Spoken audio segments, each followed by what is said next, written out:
Whenever possible, it's a good idea to use dependencies referring to remote libraries if you're using popular libraries, but that's not always possible. You might have a library that's been created by somebody on your own development team, or you might identify a resource that isn't widely known and isn't in a Maven repository. So you can also take raw jar files and add them to your projects in a way that's very similar to Eclipse. To demonstrate this, I've created a brand new project that I've named jar dependency. And I'll go get a jar file that I've included in the exercise files. It's in the assets folder. And once again, I'll use the JDOM library. This is version 2.0.6. I'll copy the jar file to the clipboard and then return to Android Studio. Then in the project window, I'll change to the project scope. I'll open up the project, and then I'll open up the module named app, and I'll see that there's an empty libs directory. I'll select that libs directory and then paste with Command or Control V.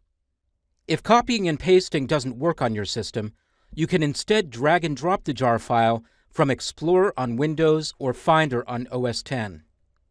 Now, the jar file might not immediately take. That is, its classes might not immediately become available to the rest of the application. In theory, this should work.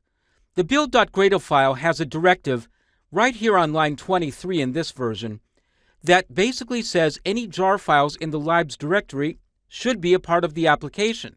But if you go to the onCreate menu and try to create an instance of the document class, you might not initially see that version of the class from the JDOM library. So to fix this, you just go back to the project window, right-click on the jar file, and choose Add as Library, and then confirm. That adds the library as a dependency in the build.gradle file, down here at the bottom of the dependencies list. And now, that jar file's classes and interfaces will definitely be available to your application.